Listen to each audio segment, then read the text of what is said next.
Les États-Unis sont à nouveau confrontés à une dure réalité sur le champ de bataille. Un avion de reconnaissance E-3, d'une valeur de 50 milliards de dollars, a été coupé en deux par une récente attaque de l'Iran. Cet avion était stationné sur une base militaire en Arabie Saoudite. Le corps des gardiens de la révolution islamique d'Iran a également détruit un navire de guerre américain dans le détroit d'Ormuz. Des centaines de soldats de l'oncle Sam seraient les victimes de ces attaques. Les faits concernant la défaite des États-Unis ont été directement révélés par plusieurs chercheurs. Cependant, Donald Trump ne semble pas vouloir admettre que l'Amérique a perdu sur le champ de bataille. Ce président du Parti républicain a plutôt pris une décision contraire à la raison. Trump prétend avoir gagné la bataille dans le détroit d'Ormuz et a renommé ce détroit de Trump. Trump est-il vraiment en train d'halluciner et de prétendre avoir gagné la guerre? Quelle sera la prochaine mesure de Trump alors que la situation dans son pays est chaotique? Les États-Unis ont perdu la guerre, mais Donald Trump ne l'accepte pas. La surprise, l'attaque iranienne détruit un avion de reconnaissance américain. La barbarie des États-Unis représente un danger menaçant pour la République islamique d'Iran. Une fois de plus,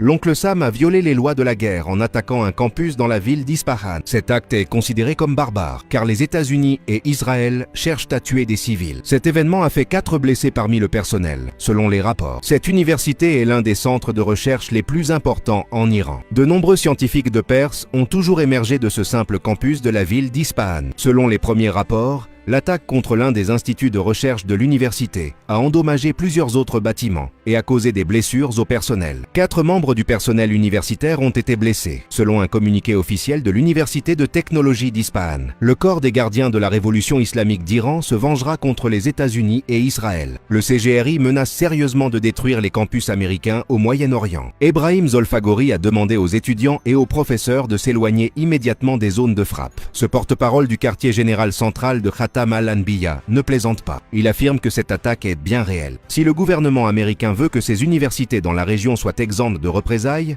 ils doivent de condamner la prise pour cible de cette université jusqu'au matin, heure de Téhéran. Les États-Unis et Israël n'ont pas revendiqué l'attaque. Au contraire, les États-Unis ont attaqué des zones civiles dans la ville de Téhéran. Le CGRI, furieux, déclare que Trump et Netanyahou ont cherché la confrontation. Ebrahim Zolfagori affirme que l'Iran mènera une attaque majeure. Le corps des gardiens de la révolution islamique d'Iran cible les zones résidentielles des responsables américains et israéliens. Ajoutons que Trump a également l'intention d'envoyer des milliers de soldats terrestres en Iran. 3500 soldats américains auraient été déployés et seraient prêts à envahir l'Iran. Trump affirme que l'objectif principal de l'envoi de troupes au sol est d'ouvrir le détroit d'Ormuz. Se sentant mis au défi, le corps des gardiens de la révolution islamique d'Iran attend l'arrivée des troupes terrestres de l'oncle Sam. Selon le CGRI, Trump a pris une décision suicidaire pour des milliers de soldats américains. 3500 soldats américains auraient été déployés et seraient prêts à envahir l'Iran. Trump affirme que l'objectif principal de l'envoi de troupes au sol est d'ouvrir le détroit d'Ormuz. Se sentant mis au défi, le corps des gardiens de la révolution islamique d'Iran attend l'arrivée des troupes terrestres de l'oncle Sam. Selon le CGRI, Trump a pris une décision suicidaire pour des milliers de soldats américains. Les États-Unis veulent ouvrir le détroit d'Ormuz par une tactique de suicide et d'autodestruction. Cela ne nous pose aucun problème, a déclaré un responsable du CGRI. Ebrahim Zolfagori a également averti que les forces américaines pourraient devenir de la nourriture pour les requins. Cela arriverait si Trump était contraint de chercher des secours, s'il persistait à envoyer des troupes au sol. Les forces américaines se sont retirées de leur base détruite et cherchent refuge dans des centres civils et économiques de la région, mais restent de vulnérables aux attaques, y compris à devenir de la nourriture pour les requins. Défaite dans le détroit d'Ormuz, Donald Trump n'accepte pas. Cependant, les avertissements de l'armée iranienne ont été ignorés par les États-Unis et Israël. Trump semble vouloir que le combat ne se limite pas aux frappes aériennes, mais s'étende également à une attaque terrestre. Caroline Leavitt a révélé que les États-Unis continueront de frapper l'Iran jusqu'à sa destruction complète. Cet attaché de presse de la Maison-Blanche a déclaré que Trump avait déjà préparé une invasion terrestre. La préférence du président est toujours la paix. Il ne devrait pas y avoir plus de morts et de destruction. Mais si l'Iran n'accepte pas la réalité du moment présent, s'ils ne comprennent pas qu'ils ont été vaincus militairement et qu'ils continueront de l'être, le président Trump veillera à ce qu'ils soient frappés plus durement qu'ils ne l'ont jamais été. Le président Trump ne bluffe pas et il est prêt à déchaîner l'enfer. L'Iran ne devrait pas commettre une nouvelle erreur de calcul. Leur dernière erreur de calcul leur a coûté leur haute direction, leur marine, leur armée de l'air et leur système de défense aérienne. Toute violence au-delà de ce point sera parce que le régime iranien a refusé de comprendre qu'il a déjà été vaincu et a refusé de parvenir à un accord. C'est peut-être une forme de peur de Donald Trump,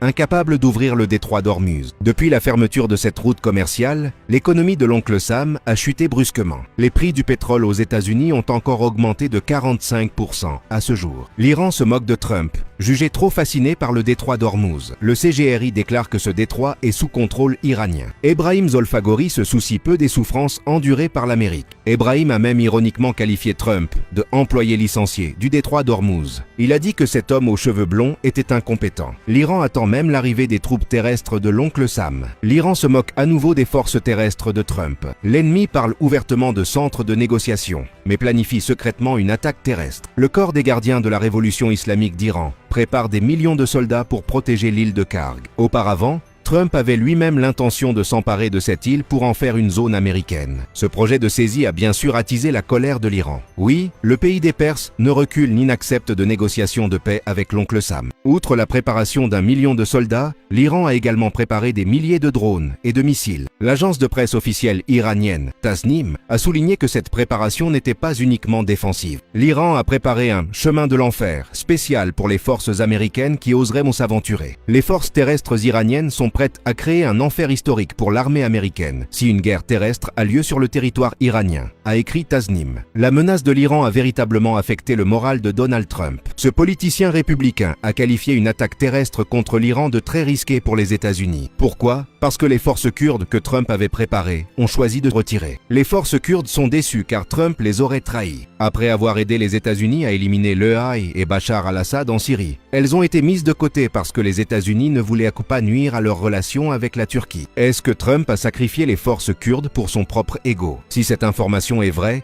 alors le président a élargi la guerre et impliqué de nombreuses parties. Vous voulez savoir quelle a été la réponse de Trump alors qu'il était acculé? Oui, Trump est en train d'halluciner et de prétendre que le détroit d'Ormuz appartient à l'Amérique. Il a même osé renommer ce détroit « détroit de Trump ». Promotion de produits ou liens, Donald Trump fait face à une situation interne difficile. Bien que plusieurs troupes terrestres américaines soient arrivées en Iran, Trump ne peut pas définir de stratégie. Cet homme aux cheveux blonds fait face à une situation compliquée, le chaos dans son propre pays. Des citoyens manifestent en masse dans plusieurs grandes villes américaines. On estime que ces manifestations ont rassemblé des millions de citoyens de l'oncle Sam. Ces manifestations ont également eu lieu dans plusieurs points vitaux des États-Unis, notamment à Minneapolis, Philadelphie, Washington DC, Chicago, New York et San Diego. Les organisateurs de l'action affirment qu'environ 9 millions de personnes ont manifesté. 3300 événements dans 50 États, des grandes aux petites villes, ont unanimement exigé des comptes à Trump. L'ampleur de la foule présente constitue un nouveau record dans l'histoire des manifestations aux États-Unis. Certaines régions comme New York, San Francisco et Washington étaient en état de chaos. Les manifestants ont organisé un mouvement intitulé No Kings. Le mouvement No Kings est né des décisions controversées de Donald Trump.